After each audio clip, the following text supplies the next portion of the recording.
everyone, how are you all? I hope that you all are doing great.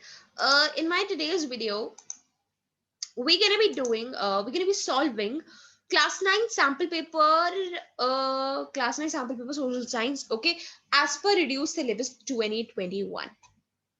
So in my this video, I'm going to be solving class 9 social science CBSE sample paper as per reduced syllabus 2021. So we all know that in this year 2021, there are many changes made in the CBSE syllabus and all, like case studies are introduced, and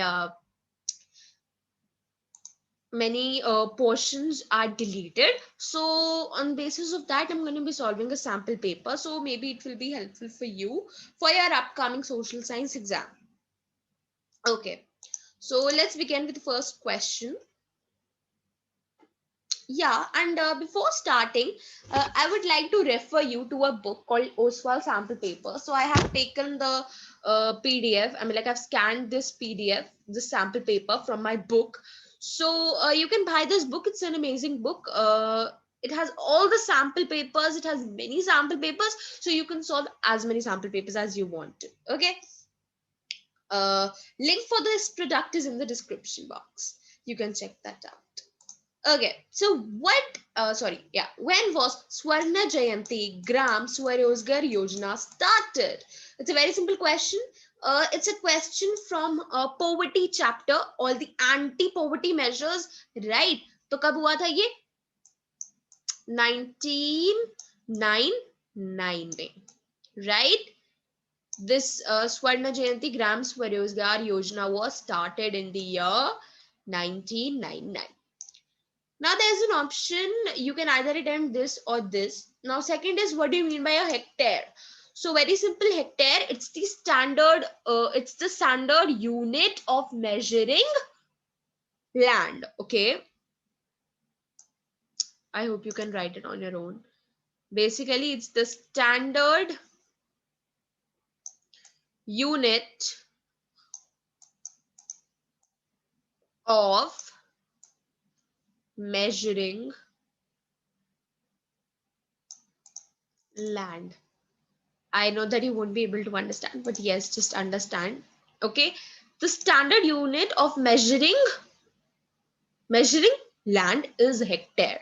Okay, and all your chota, I mean, like all the, not formal, not standard units, जो छोटे villages या कहीं भी use होते हैं, like example है उसके बीघा, you know, etc etc, जो standard है, means जो हर एक country में applicable है, that is your hectare.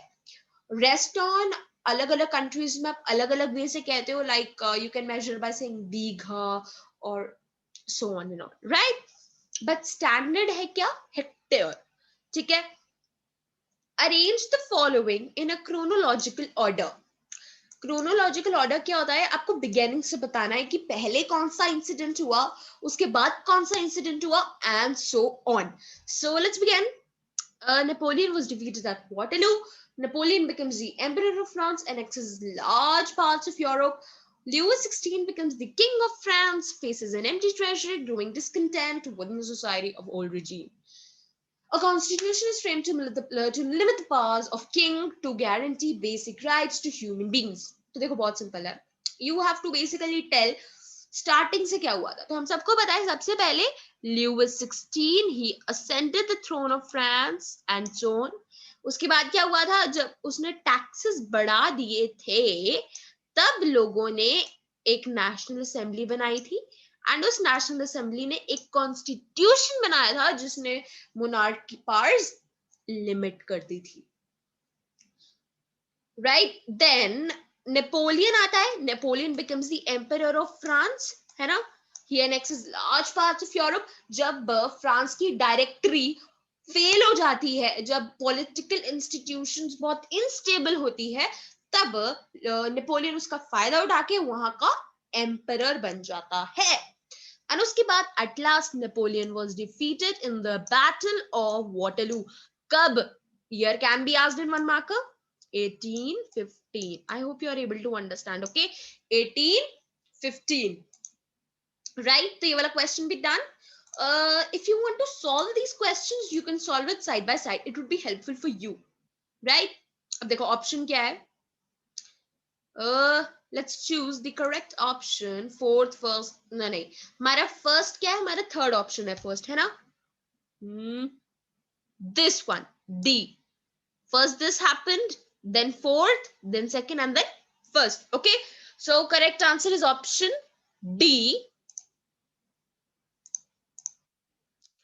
Identify the name of forest by reading the following feature. They receive rainfall between 70 to 200 centimeters. कौन से ये वाले? Tropical deciduous forests. I hope you can, or you all can write, no? Or shall I write? Wait, I'll only write. I guess सबको पता है कौन से forests में 70 to 200 आती है. ट्रॉपिकल डेसिडुअस फॉरेस्ट्स, ठीक है. एंड हमको ये भी पता है कि जो ट्रॉपिकल डेसिडुअस फॉरेस्ट्स होते हैं इनके दो फर्दर कैटेगरीज होते हैं. कौन सी? Moist deciduous and dry deciduous, है ना. Trees of this forest shed their leaves for about 6 to 8 weeks in dry summer. So किस forests की जो leaves हैं, they shed their leaves in 6 to 8 weeks. देखो basically क्या है, पूरे का आंसर ही ट्रॉपिकल डेसिडियस है. आपको कहा गया है कि आपको ये पूरे 3 पॉइंट्स पढ़ने हैं. यू हैव टू आइडेंटिफाई कि किस फॉरेस्ट की बात हो रही है. तो the answer is tropical deciduous forest, क्योंकि इन ये they receive rainfall from 70 to 200, है ना. इनके जो ट्रीज हैं they shed their leaves for 6 to 8 weeks, तभी इनको मॉनसून फॉरेस्ट्स भी कहते हैं. तो answer is tropical deciduous forests, right. Correct and rewrite the statement. Rulers of other neighboring countries too were worried by the developments in Prussia and made plans to send troops to put down the events. क्या है इसका answer? You all know it is France. बाकी की countries were worried कि France में जो लोग हैं उन्होंने कॉन्स्टिट्यूशन बना लिया है, यू नो, मोनार्क को ऑलमोस्ट एंड कर दिया है. तो उन्होंने क्या करा था? प्रूशिया एंड ऑस्ट्रिया ने ट्रूप्स भेजी थी. कहां? फ्रांस में. कब? 1972 में. Raja Ram Mohan Roy and Jawaharlal Nehru are two examples of individuals who responded to the ideas coming from revolutionary France. तो Raja Ram Mohan Roy and Jawaharlal Nehru, it's not correct. This तो is correct. Raja Ram Mohan Roy, Jawaharlal Nehru नहीं थे. You can write Tipu Sultan, okay, or you can also write Derozio. ठीक है, इनमें से कुछ भी लिख लो. राजा राम मोहन रॉय है, टीपू सुल्तान है, Derozio. They were inspired by the ideals of French Revolution. ठीक है, तभी इंडिया में भी फ्रेंच रेवोल्यूशन के ideas fraternity, liberty, equality add करे गए हैं. Okay. Next question, assertion and reasoning type questions. So basically in assertion and reasoning type of question, what you have to do is you'll be given a statement. See, आपको दो given है assertion and reason. तो assertion आपको कुछ दिया होगा and reason उसका दिया होगा. Now you have to identify कि इनमें से क्या करेक्ट है. या तो दोनों करेक्ट होंगे बट एंड या तो दोनों करेक्ट होंगे, ये इसका करेक्ट एक्सप्लेनेशन होएगा, या तो दोनों करेक्ट होंगे पर ये इसका करेक्ट एक्सप्लेनेशन नहीं होगा, या तो फर्स्ट रॉन्ग होगा नीचे वाला ठीक होगा, या तो ऊपर वाला ठीक होगा नीचे वाला रॉन्ग होगा, right. So let's read it. Hitler was empowered to sideline parliament and rule by decree. Enabling Act of 1935 established democracy in Germany. Obviously, this is not correct. ठीक है, enabling act ने क्या enable करा था? Obviously, it enabled Hitler to establish dictatorship. So see, A is correct, but this is wrong, right? So see, option is correct. What is ecosystem? Then what is the other name for Coriolis force? Okay, so what is ecosystem? हम सबको पता है कि all the living organisms that interdependent and interrelated to each other for the living. This is called ecosystem, right? And what is the another name for Coriolis force? Farrell's law. Let me type it. Farrell's law. Farrell's law is the other name for Coriolis force. Right? Okay. In which state it is frequently struck by cyclones? ऐसी कौन सी state है जहां frequently cyclones आते रहते हैं? Climate chapter पे आ जाओ. कहां आते हैं? ऑन योर ईस्टर्न कोस्ट ना. इंडिया के नॉर्मली ईस्टर्न कोस्ट पे होता है. क्यों? क्योंकि आपका जो ITCZ बेल्ट है वो अब बे ऑफ बंगाल में शिफ्ट हो जाती है. बिकॉज वो बे ऑफ बंगाल में शिफ्ट हो जाती है, जिसकी वजह से कोरियोलिस फोर्स की वजह से साइक्लोन्स बनना शुरू हो जाते हैं बे ऑफ बंगाल में. एंड वो साइक्लोन्स बढ़ते बढ़ते इंडिया के ईस्टर्न कोस्ट को स्ट्रक कर देते हैं. राइट, वो आके यहाँ पे स्ट्रक कर देते हैं, बहुत डिस्ट्रक्शन करते हैं. Right, so which states? Is it Kerala? No. Is it Rajasthan? No. Is it Odisha?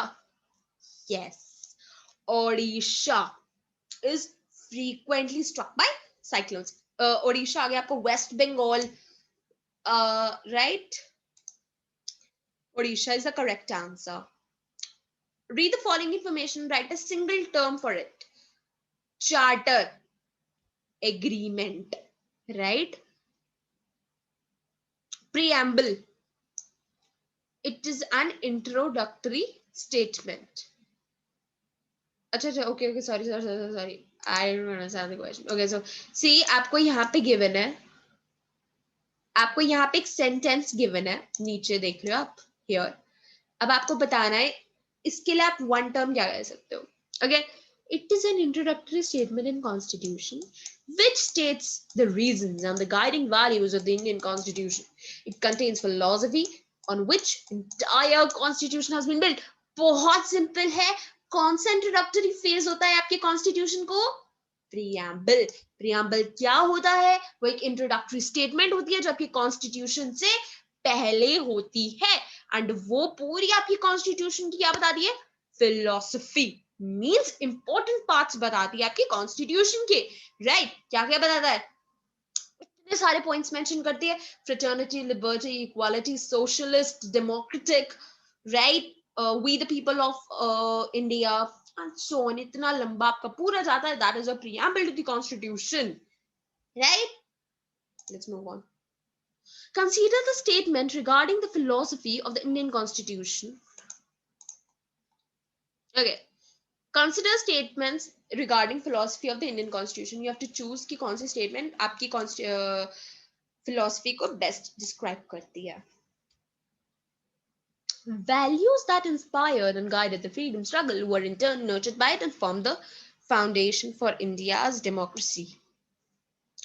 These values are embedded in preamble of Indian Constitution. Taking inspiration from American model, most countries have to begin with preambles. Okay, so इन दोनों का होगा part 2 and part 3. Not this, because वो India का democracy नहीं बनाता है, वो India का कॉन्स्टिट्यूशन बनाता है. देखो ये क्या कह रहा है? ये कह रहे हैं यहां तक तो ठीक है, यहां तक ठीक है. जिस वैल्यूज ने इंडियन फ्रीडम स्ट्रगल को गाइड करा, सब कुछ करा, उसने क्या बनाया? इंडिया का कॉन्स्टिट्यूशन बनाया, ना कि इंडिया की democracy. Right, so part second and third are correct. Let's find for the option. Oh, option नहीं, no problem. Yeah. Everyone, see option 1, 2, and 3. It's D correct. Yeah. You can also say India ka democracy as a constitution, as a preamble, because constitution preamble bhi to democratic hai, right? So option 1, 2, 3 ye तीनों correct hai. Okay, because देखो वो values जिन्होंने freedom struggle को inspire करा, guide करा, right वही तो हमारी इंडिया की डेमोक्रेसी यानी इंडिया के कॉन्स्टिट्यूशन मींस प्रियम्बल में एम्बेड हुए थे, राइट मेरे को समझ नहीं आया था पूरा, दैट्स व्हाई देन इन वैल्यूज को हमने प्रियम्बल में डाल दिया, राइट अब हमने अब देखो अमेरिका में सबसे पहले प्रियम्बल आया था, अब उसका मॉडल कॉपी करते करते मोस्ट ऑफ द डेमोक्रेसीज में एक प्रियम्बल आता है before every constitution. So option 1, 2, 3, all are correct. Yeah, if you all want the answer key of this, you can mention it in the comment section. I'll share it with you. 10th, Constituent Assembly adopted the Indian Constitution on adopt कब हुआ था? 1 year before.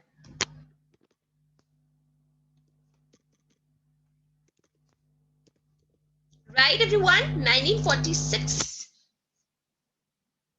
Oops. 1946 में नहीं, 1949 में 1949 में adopt हुआ था और 1950 में इफेक्ट में आ गया था constitution, right process by which candidate tries to persuade voters to vote for them. जब एक कैंडिडेट कहता है वोटर्स को उसके लिए वोट करो, वो क्या टाइम होता है? Election campaigns. अगर याद हो तो इलेक्शन कैंपेन में क्या होता है? यस कैंडिडेट्स कहते हैं वोटर को कि आप हमारी पार्टी को वोट करो, right so it is election campaign. Let's read the next. अब आपको इस पिक्चर को पढ़ना है carefully and you have to tell कि क्या है ये. Let me zoom it a bit, समझ नहीं आ रहा क्या हो रहा है. Oh see in this picture we can see that ये पर्सन है, ये लोगों को कह रहा है कि वोट वोट वोट. जब ये आज की बात है, ठीक है, जब लोगों ने वोट करा उसके बाद क्या है? यस वोट्स की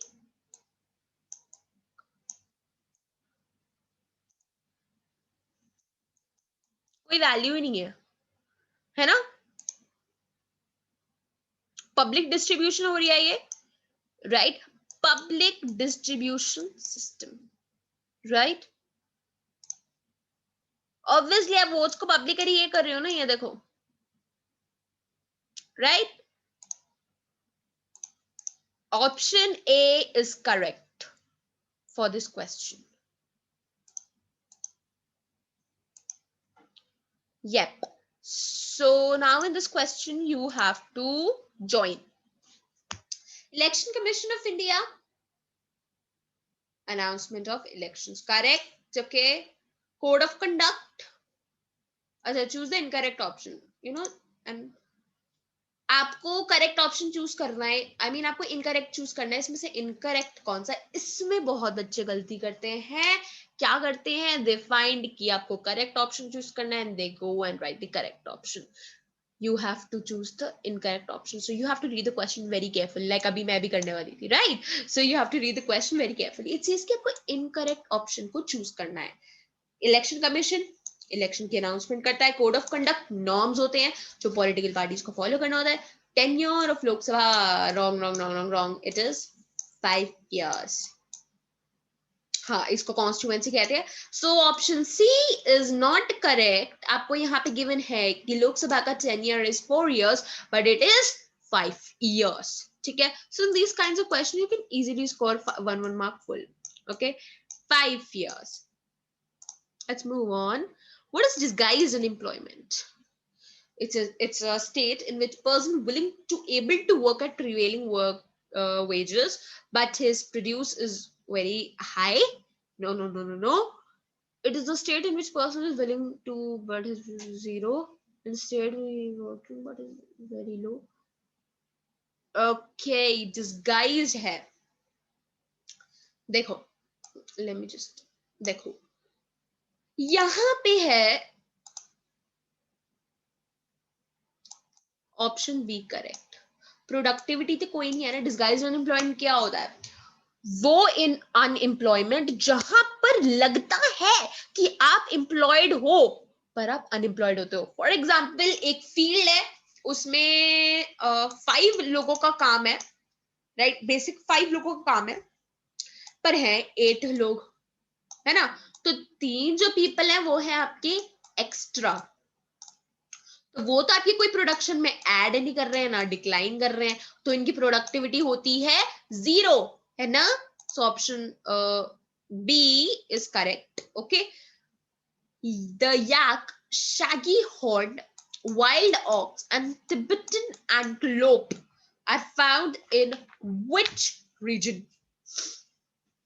देखो, अब यहाँ पे सारे एनिमल्स को देखो, ये आपको you know by name you can understand कि ये वो है माउंटेन टाइप समथिंग है, राइट. ये माउंटेन में मिलते हैं, right. So it would be Ladakh. ठीक है. वो एनिमल्स देखो, याक कहाँ मिलती है आपको? ऊपर नॉर्थ में हिली एरियाज में मिलती है. अब इन सब से हिली एरियाज आपको कौन सा लग रहा है? भाई तो लद्दाख ही है ना. देखो, टिबेटन एंटेलोप ये सब आपको मिलेंगे कहाँ? लद्दाख में. Moving on to the next question, fill in the blank. Relief in a region includes dash and dash type found there. Relief में क्या क्या आता है? It includes land and soil. ठीक है. एक रिलीफ यानी कि आप टेरेन की बात कर रहे हो, कैसा एरिया है, उसमें आपका लैंड आता है एंड आपका सोइल आता है.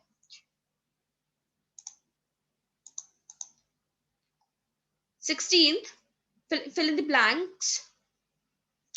Non-farm, अच्छा, transportation is an example of non-farming, manufacturing, farming या mining. Obviously it is non-farming. अगर आपने इकोनॉमिक्स का चैप्टर 1 पढ़ा है, you'll be able to know. Option A is correct, non-farming. Right, non-farming activity है पालमपुर की, right. अब आते सेक्शन बी में. सेक्शन बी में आते हैं आपके lengthy question answers. Like lengthy नहीं है, दे आर शॉर्ट, 3 मार्क्स के. In 3 marker you have to maximum write 5 to 6 points, right. Let's discuss this. Right, you can write it on your own. How was the taxation policy responsible for French Revolution? Explain and explain 3 changes brought by industrialization in Europe. आपको ये explain करना है. So देखो, सबसे पहले, how was the taxation policy responsible for French Revolution? Question समझो क्या है, क्या रहा है. ये कह रहे हैं कि जो टैक्सेशन पॉलिसी थी, यानी कि जो ये लोग फ्रांस में थर्ड स्टेट से जो टैक्सेस कलेक्ट करते थे, वो कैसे था रिस्पॉन्सिबल फ्रेंच रेवोल्यूशन के लिए? इतना सिंपल क्वेश्चन है. यू हैव टू मेंशन कि टैक्सेशन पॉलिसी, पहले आप बताओगे टैक्सेशन पॉलिसी क्या है. क्या है? लोगों से third state only has to pay the taxes. कौन से taxes? Taxes on everyday item, everyday consumptions, right. इन सब में देन आपका तिथि, टैली, राइट, इन सब पे इतना ये लोग टैक्सेशन करते थे कि थर्ड स्टेट ऑब्वियसली दे नहीं पाती थी ये सब. अब जब नहीं दे पाएगी तो रिवोल्ट करेगी ना. So you have to explain that. Number 2, explain 3 changes brought by the industrialisation in Europe. अब देखो, जब यूरोप में इंडस्ट्रियलाइजेशन हुई थी तब क्या क्या चेंजेस आए थे. जब इंडस्ट्री सेटअप हुई थी, जितने भी मैन, विमेन, चिल्ड्रन थे, सबको कहाँ डाल दिया गया था? फैक्ट्रीज में. उसके बाद क्या हुआ था? वर्किंग आवर्स बढ़ा दिए थे, वेजेस एट मिनिमम कर दी थी. Working for 17-18 hours and wages उनको कितनी दे जा रही थी? Very very low. Also you can add on कि वहां पे सैनिटाइजेशन नहीं थी, हाइजीन प्रॉब्लम्स थी, हाउसिंग प्रॉब्लम्स थी, बहुत सारी प्रॉब्लम्स थी, राइट. ठीक है. तो easily you can score 3 marks in this. Next, explain any 3 effects of Treaty of Versailles over Germany. देखो, ट्रीटी ऑफ वर्सलीज का क्या इफेक्ट आया जर्मनी पे? ट्रीटी तो yes, you have to tell कि ट्रीटीज ऑफ वर्सलीज में क्या हुआ था. जर्मन का क्या क्या ऑक्यूपाई कर लिया था? आयरन कर लिया था, कोल ऑक्यूपाई कर लिया था, देन उनके 13% पॉपुलेशन ऑक्यूपाई कर ली थी, उनकी टेरिटरीज ऑक्यूपाई कर ली थी. अभी कह रहे हैं इसका इफेक्ट क्या आया था. 3 इफेक्ट्स आपको बताने हैं. जर्मनी के अंदर ही वेमार रिपब्लिक के अगेंस्ट लोग हो गए थे, राइट. जो वेमार रिपब्लिक थी, उसके खुद के कंट्री के लोग उनके अगेंस्ट चले गए थे, राइट, जिसकी वजह से लोगों ने रिवोल्ट करना स्टार्ट कर दिया एंड इकोनॉमिक डिप्रेशन आ गए। उन्होंने खुद की करेंसीज प्रिंट करना शुरू कर दी। मार्क जो था, राइट, करेंसी क्या आई थी, मार्क, जिसकी वैल्यू बहुत डाउन हो गई थी, जिसकी वजह से अगेन इकोनॉमिक क्राइसिस आए थे। तो आपको ये सब एक्सप्लेन करना है इस क्वेश्चन में। Give an account of Deccan Plateau. इतना simple, right, you have to explain कि डेक्कन प्लाटो में क्या क्या था।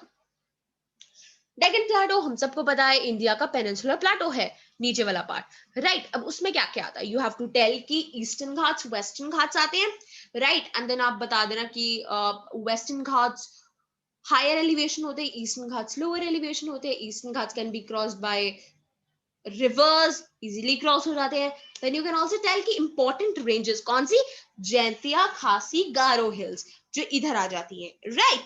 Then you can also tell कि जो विंध्या रेंज है, नहीं विंध्या नहीं, सतपुरा, सतपुरा सॉरी, सतपुरा रेंज उसके नॉर्थ में आती है, राइट।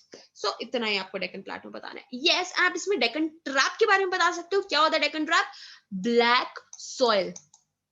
हम सबको पता है कि हमारा जो पेनिनसुलर प्लाटो है, डेक्कन प्लाटो है, वहां पे ब्लैक सॉइल मिलती है। क्यों मिलती है, बिकॉज वहां पे वोल्केनिक एक्टिविटीज हुई थी, जिसकी वजह से ब्लैक सॉइल डिपॉजिट हो गई थी, है ना। तो आ जाएंगे आपके इसमें भी फुल मार्क्स 3। नेक्स्ट आ दो, describe any 3 characteristics of Himalayan mountains. इतना सिंपल, आप बता सकते हो कुछ भी, आप माउंटेन्स के बारे में आपको डिस्क्राइब करना। यू कैन टेल कि उसकी नॉर्थ साउथ एक्सटेंशन होती है, ईस्ट टू वेस्ट एक्सटेंशन होती है, राइट, उसके कोर्स किससे बने होते हैं, लाइक नॉर्दर्न के ग्रेनाइट से बने होते हैं। यू कैन एक्सप्लेन, राइट, आप पूर्वांचल हिल्स के बारे में एक्सप्लेन कर सकते हो। तो इसमें ये सब आएगा, ठीक है। इसके लिए you have to read the chapter, chapter नहीं पढ़ोगे तो कुछ नहीं हो पाएगा, योर फॉल्ट, ठीक है। Explain any 3 salient features of democracy. देखो डेमोक्रेसी की फीचर्स आप बताने, डेमोक्रेसी में हर एक पर्सन के पास पॉलिटिकल इक्वालिटी होती है, हर एक इंसान का एक वोट होता है, उसकी एक इक्वल वैल्यू होती है। उसके बाद और डेमोक्रेसी की क्या फीचर्स है, लोग हैप्पी होते हैं क्योंकि गवर्नमेंट उनकी अकाउंटेबल होती है, right, so they can share the problems with the government.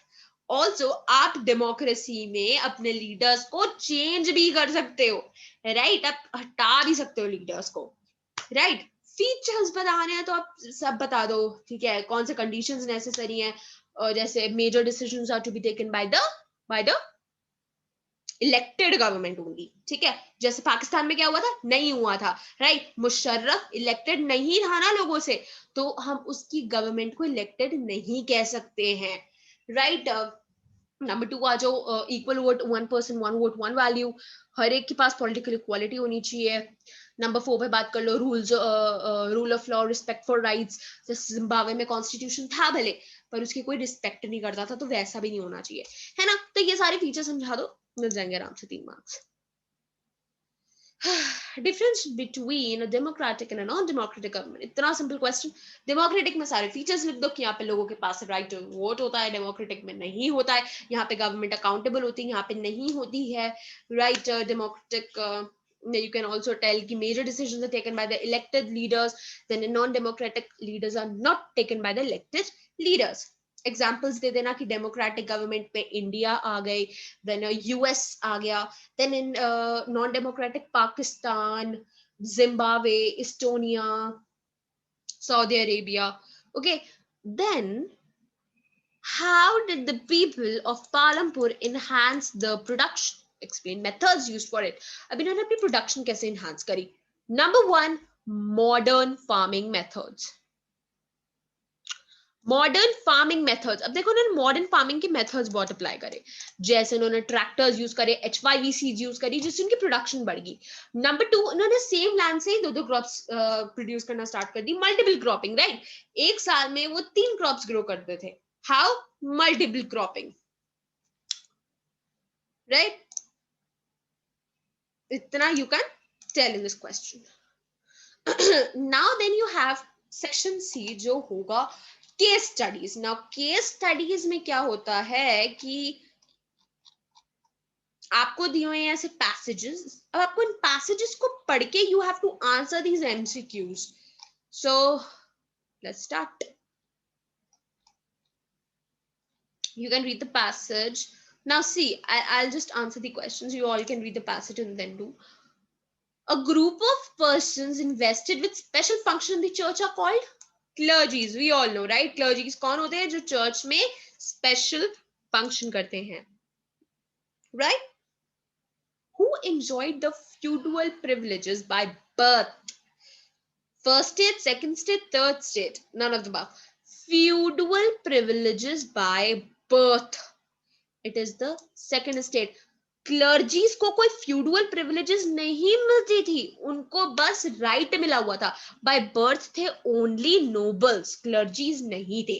क्लर्जीज को जस्ट बिकॉज वो भगवान के क्लोज थे, रिलीजियस थे, तभी उनको रिस्पेक्ट दी जाती थी, whereas नोबल्स को मेनली बाय बर्थ राइट होता था. A tax levied by church was paid by third state in which currency? Obviously livre. ठीक है.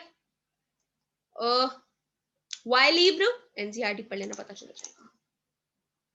The dash existed in the French society in the old regime became the cause of French Revolution. देखो question क्या कह रहा है. क्या exist था French society में ओल्ड रिजीम में जो आपकी फ्रेंच रेवोल्यूशन का कॉज बन गया था? Inequality, equality, partiality, discrimination. You can say it as partiality. Discrimination भी कह सकते हो. इसके लिए पैसेज पढ़ लो. पैसेज में आपको डिटेल में गिवन होगा. Right? According to me, it should be discrimination. ठीक है, discrimination कह सकते हो आप, because discriminate करते थे ना लोगों के बीच में. Right? So that's the reason. Next, Ajo, you can read this all, then you can do. India occupies dash in the world and dash in the Asia. Asia में कौन सी पोजीशन है, world में कौन सी पोजीशन है? Asia में, sorry, पूरे world में India की 10th है और एशिया में इंडिया की 4th पोजीशन है प्लांट डाइवर्सिटी में. ठीक है, आप चैप्टर में पढ़ लेना, या चैप्टर में नहीं, you can read it in the passage. ठीक है. सी 10th place in the world. Let me give a spotlight. See, कहाँ गया? See, 10th place in the world and 4th in the Asia in plant diversity. ठीक है, so यहाँ से पता चल जाएगा. Next, ferns, algae are types of, obviously, microbes. Okay, bacteria नहीं कह सकते because fungi is not a bacteria, right? Next, cultivated crops and fruits are part of dash but not natural vegetation. They are a part of vegetation but not natural vegetation. Cultivated crop, fruit, orchards, ये सब vegetation होते हैं पर natural नहीं होते क्योंकि इसमें humans ने invest करा होता है. Right? हम खुद orchards में जाकर plant करते हैं ना, वैसे हम खुद fruits plant करते हैं, तो वो एक vegetation तो है पर natural नहीं है. Natural क्या होता है? वो vegetation जिसमें human interfere ना करे. Plants have come from outside are termed as exotic species. ठीक है, जो बाहर से आते हैं उनको क्या कहते हैं? exotic plants या exotic species, कुछ भी कह लो. ठीक है. ZANU-PF was Zimbabwe's dash party. It was ruling party. ठीक है, ruling party. Option C is correct. Let me just. ठीक है. Who was Robert Mugabe? President. ठीक है, पढ़ लेना आप. ये प्रेसिडेंट था रॉबर्ट मुगाबे. किसका प्रेसिडेंट था? ZANU-PF पार्टी का प्रेसिडेंट था, जो प्रेसिडेंट का बेसिकली वो लीडर था उस पार्टी का, जिसके बाद वो जिम्बाब्वे का प्रेसिडेंट बन गया. Which nation justifies the example of popular governments which can be undemocratic? Undemocratic कौन सा है? Which justifies popular governments can be undemocratic. कि भाई popular democratics भी undemocratic हो सकती हैं. Yes. Example, good example is China. ठीक है, वो भले शो करता है कि हम डेमोक्रेटिक हैं पर अनडेमोक्रेटिक हैं. ठीक है. Whom did Zimbabwe harassed?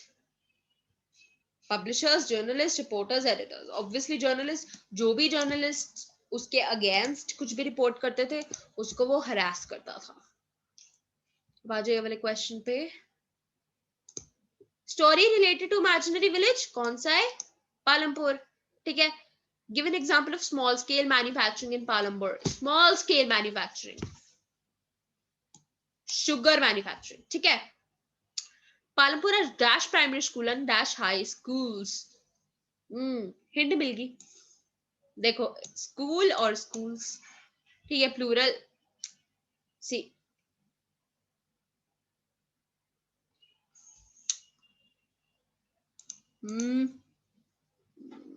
तो पढ़ना पड़ेगा यहाँ से everyone. See 1/3 here। See, there is school का गया।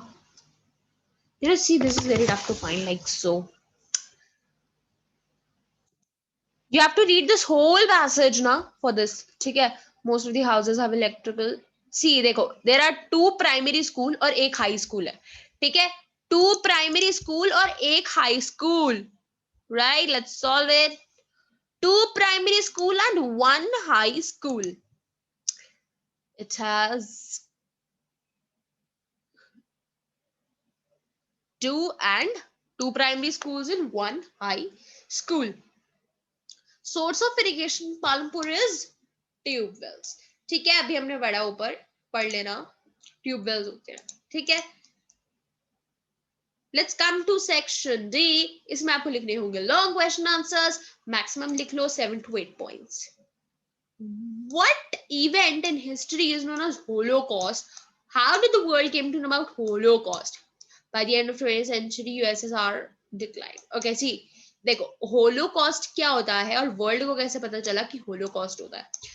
होलोकॉस्ट बेसिकली जो ज्यूस के लिए नफरत थी, सॉरी, जो हिटलर, जो नाजीज के लिए जो नफरत थी ज्यूस के लिए एंड अनडिजायरेबल्स के लिए, हम उसको होलोकॉस्ट कहते हैं। अब लोग, अब दुनिया, पूरे वर्ल्ड को कैसे पता चला इस होलोकॉस्ट के बारे में? जो ये अनडिजायरेबल्स थे, जब इनको कॉन्सेंट्रेशन कैंप्स, डिसइंफेक्शन कैंप्स में लेकर जाया गया था, तब इन्होंने डायरीज में लिखा था मरने से पहले कि हमारे साथ ये हुआ है, एंड ये चाहते थे कि पूरे वर्ल्ड को पता चले हमारे साथ क्या हुआ है। तो इन्होंने क्या करा था, इन्होंने वो बुक्स ली जिसमें इन्होंने लिखा था इन सब ने, एंड उसको बरी कर दिया अंडर अर्थ। अब ऑब्वियसली आर्कियोलॉजिस्ट, हिस्टोरियंस को मिल गई ये बुक, एंड हिटलर तो बहुत स्मार्ट था, उसने सुसाइड कर लिया जब उसको पता चला कि सेकेंड वर्ल्ड वॉर, जब जर्मनी हार गई थी आफ्टर सेकेंड वर्ल्ड वॉर, क्योंकि सबको पता चल जाएगा, तो उसने उनको अपने डॉक्यूमेंट्स जला दिए। पर सच्चाई छुपती नहीं है, राइट? क्या हुआ, हिस्टोरियंस को पता चल गया कि इन्होंने, जो लोग थे उनके साथ क्या हुआ था, कितना टॉर्चर करा गया था अनडिजायरेबल्स को बाय होलोकॉस्ट। ठीक है, तो ये पूरा आपका होलोकॉस्ट था। Explain it in your words। By the end of 20th century, international reputation of USSR declined। देखो अब USSR अभी तक तो बड़ी अच्छी पोजीशन में आ गया था, बोल्शेविक्स बहुत अच्छी पोजीशन में, यहाँ पर चैप्टर 2 हिस्ट्री से, सोशलिज्म इन यूरोप वाले से, अभी तक तो यूएसएसआर अच्छी पोजीशन पे आ गया था। पर बिकॉज यूएसएसआर ने लोगों के साथ बुरा करा था, ही डिड बैड, मतलब जो भी बोल्शेविक्स के ओपोज थे ना, जो भी उनके ओपोज थे, वो उसको ओपोजर्स थे जो भी उसके, वो उनके साथ बहुत रूडली बिहेव करता था। कौन? यूएसएसआर कॉमेंटर्न, जिसकी वजह से उसकी रेप्यूटेशन डिक्लाइन हो चुकी थी। Describe any 5 features of montane forests of India. Name coastal strips of peninsular plateau. Describe 2 characteristics of each. देखो montane forests को describe करना, तो आप describe करोगे कि montane forests के different layers भी आ जाती हैं, right? जैसे coniferous, then alpine, right? तो you have to describe all the different जो layers आ जाती है आपकी mountain forests की। जैसे जैसे आप hills पे जाते जाते हो, वैसे वैसे आपकी डिफरेंट होती रहती है। जैसे बेस पर, शिवालिक्स पे, ठीक है, माउंटेन के एकदम बेस पे आपको मिलते हैं ट्रॉपिकल डेसिड्यूअस। ठीक है, आपको मिलता है ट्रॉपिकल डेसिड्यूअस। जैसे ही एक ऊपर जाते हो आपको मिलता है कॉनिफेरस। उससे ऊपर जाते हो मिलता है आपको एल्पाइन, उससे ऊपर जाते आपको मिलती है टुंड्रा वेजिटेशन। तो आपको ये एक्सप्लेन करनी है कि जैसे जैसे हम साउथ से आई मीन हम बेस से ऊपर माउंटेन के टॉप पे जाते रहते हैं, चेंज होता रहता है सब कुछ, राइट, वेजिटेशन चेंज होती है। तो आपको इसको डिस्क्राइब करना है। Coastal strips of peninsular Plato of India, देखो ये आपका है पेनिनसुलर प्लेटो। अगर मैं आपके वेस्टर्न कोस्टल स्ट्रिप की बात करूं, वेस्टर्न कोस्ट की, तो उसकी 3 आती हैं स्ट्रिप्स। ये देखो, पहला वाला, ये ऊपर वाला होता है आपका कोनकन, कोनकन कोस्ट, ठीक है। गोवा तक कोनकन कोस्ट आता है। गोवा के बाद कर्नाटका तक कन्नड़ कोस्ट आता है। उसके बाद यहाँ केरला एंड साउथ में आपका आता है मालाबार कोस्ट, ठीक है। ये आपकी वेस्टर्न कोस्ट की 3 स्ट्रिप्स हैं। Same way if I talk about the eastern coast, यानी कि ये वाला कोस्ट, यहाँ पे 2 आती हैं। यहां से यहां तक नॉर्दर्न सिरकार्स, नॉर्दर्न सिरकार्स, एंड नीचे आ जाती है यहाँ पे कोरोमंडल कोस्ट, ठीक है। Is it clear everyone? ठीक है, चलो, so this also done. Describe how prime minister and council of ministers are appointed. ठीक है, ये तो बहुत सिंपल है। You have to explain that कि how prime minister and your council of ministers are appointed. Obviously by Lok Sabha election, constituency में divide होती है लोकसभा का जो भी लीडर बन जाता है इलेक्शन, जैसे बहुत सारी मेरी पार्टीज आ गई लोकसभा इलेक्शन के लिए, तब उसके अंदर से जो भी पार्टी जीतती है, ठीक है, फॉर एग्जाम्पल XYZ पार्टी जीती, अब उसका जो मेन लीडर है वो बन जाता है आपका प्राइम मिनिस्टर, और जो छोटे छोटे उसके और लीडर्स थे वो बन जाते हैं MP and council of sorry and cabinet ministers, छोटे छोटे और मिनिस्टर्स, ठीक है। नेक्स्ट आते हैं लीगल फ्रेमवर्क ऑर्डर 2002 पाकिस्तान में जब पास हुआ, तब भी नॉन डेमोक्रेटिक नेचर था वो, जस्टिफाई। देखो, लीगल फ्रेमवर्क ऑर्डर किसने पास करा था? मुशर्रफ ने, राइट। मुशर्रफ ने लीगल फ्रेमवर्क ऑर्डर भले पास करा था, उसने उसमें क्या कहा था उसने कि भले इलेक्टेड जो लोग हैं, इलेक्शंस होंगी भाई पाकिस्तान में, इलेक्शन डेमोक्रेटिक होंगी, पर डेमोक्रेटिक इलेक्शंस के बाद जो भी पावर रहेगी, मतलब जो भी मेन डिसीजन आएगा कंट्री में, वो मुशर्रफ और उसके ही मिलिट्री मेंबर्स बनाएंगे। तो कहां से ये इलेक्टेड एक डेमोक्रेटिक आपको कंट्री लगती है? जो इलेक्टेड लोग हैं उनके पास तो कोई पावर है नहीं, जो मेन पावर है वो तो मुशर्रफ और उसके लीडर्स के पास है। पर क्या मुशर्रफ इलेक्टेड है लोगों से? Obviously not, so it is not democratic in nature. Unemployment leads to depressed economy, justify with 5 arguments. देखो, अनएम्प्लॉयमेंट डिप्रेस इकोनॉमी होती है। हाउ? देखो, अनएम्प्लॉयमेंट होगी, human would be a liability, वो एक लाइबिलिटी होगा रादर देन एन एसेट। एक asset से ज्यादा वो एक लाइबिलिटी होगा, बोझ होगा पूरी सोसाइटी पे, कुछ कर नहीं पाएगा, पूरी फैमिली के लिए एक डिप्रेशन वाली बात है, फैमिली में कोई खाना नहीं आ पाएगा, ऑल दैट, ठीक है। सारा आपकी जितनी भी मेहनत थी वो सब डिक्लाइन हो जाएगी। You will remain lonely, depressed रहोगे, राइट। तो तीज वाला, ठीक है, it gives you a sense of hopelessness, आपके पास कोई होप नहीं होता है, right. So that is why. How electricity became base for all economic and non economic activities in rural areas. देखो, जब इलेक्ट्रिसिटी आई पालमपुर में, तो जितने भी ट्यूबवेल्स थे वो इलेक्ट्रिक करंट ट्यूबवेल्स हो गए थे, घर में इलेक्ट्रिसिटी आ गई थी, जिससे कितने बेनिफिट्स होंगे, राइट। देन स्कूल्स में इलेक्ट्रिसिटी आ गई थी, पूरे विलेज में इलेक्ट्रिसिटी आ चुकी थी, जिसके बहुत बेनिफिट्स थे, right. And yes everyone, with this we complete our all the sections, and अब आता है मैप स्किल। मैप बहुत इंपॉर्टेंट है, मैप आएगा आपका 5 मार्क्स का। अगर चलो हिस्ट्री का मैप पहले करते हैं। on political map of France, locate Marseilles. Yes, where's Marseilles? आने चाहिए, ठीक है, बैठ कर जाना। देखो, ओहो, यहाँ पे पहले ही मार्क्ड है, No problem. Okay, this is a Paris, and by the way, not Marseilles. ठीक है, this is a Paris, not Marseilles. ये देखो यहाँ पे जो ये पार्ट देख रहे हो, ये है आपका Marseilles. ठीक है, this part of France is Marseilles. देखो, this is Paris.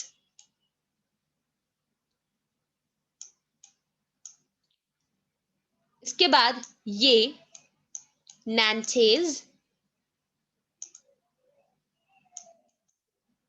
ये Bordeaux और ये Marseilles. ठीक है, you have to learn the map. France का मैप सबसे सिंपल है, it's the simplest map France का. ठीक है, तुम फ्रांस का तो मैप कर ही सकते हो, कोई और मैप नहीं करना तो. has my video stopped? No. Okay, fine.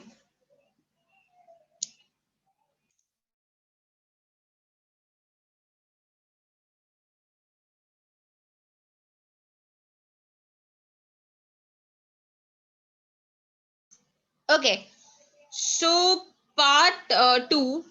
देखो, फर्स्ट तो मार्शल हो गया. सेकंड, आइडेंटिफाई द प्लेस जहां फ्रेंच रेवोल्यूशन हुआ था. कहाँ हुआ था फ्रेंच रेवोल्यूशन? पेरिस में हुआ था, राइट? इन पेरिस हुआ था ना फ्रेंच रेवोल्यूशन, तो उसको मार्क कर दो मैप पे. ठीक है, अभी मैंने आपको बताया पेरिस का एकदम सेंटर में है फ्रांस के, है ना? राइट.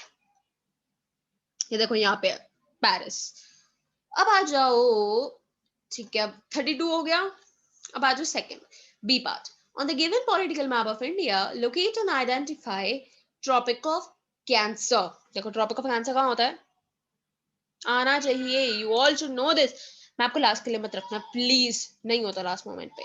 सो सी सेंटर से ज्यादा इंडिया के यहाँ आता है आपका tropic of cancer. Next, Aravalli mountain range. Aravalli आती है यहाँ पे. Guys please mark with me on your maps, it's super important. अभी नहीं करोगे then you will not able to no.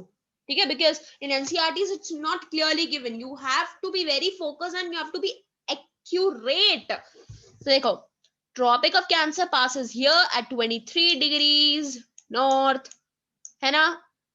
और अरावली रेंज आती है यहाँ पर राजस्थान में. ठीक है, अब आ जाओ next. A feature marked on political map, identify the feature and write outermost range of Himalayas. ये देखो, कौन सी है ये? शिवालिक्स है. इसको प्लीज याद कर लो, बिकॉज एक ही है शिवालिक्स जो आपकी सबसे लंबी जाती है, यहां से लेके यहां तक. ठीक है, इट्स अ शिवालिक. है ना? ओके. एंड देखो, फिर उसके बाद एक यहां से भी आती है एंड एक यहां भी आता है. यहाँ आता है आपका K2. ठीक है, सॉरी, यहां आती है आपकी काराकोरम रेंज. काराकोरम रेंज. और नीचे आती है यहाँ पे आपकी जास्कर रेंज. ठीक है, पूरा मैप वर्क है पूरा. अगर आप सब कुछ चाहिए, if you all want the map work, कि I must explain each and every, like socialism वाला मैप थोड़ा टफ है, यू नो, हिस्ट्री का कि आपको अलाइड पार्ट्स वो सब मार्क करनी है. If you want that map work to be done by me, do mention in the comment, I will surely do that. Okay, till then, now this sample paper is discussed. If you have any doubts, you can ask it in the comment section. Till then, take care and bye bye. And yes, don't forget to like, share, and subscribe to my channel. Bye.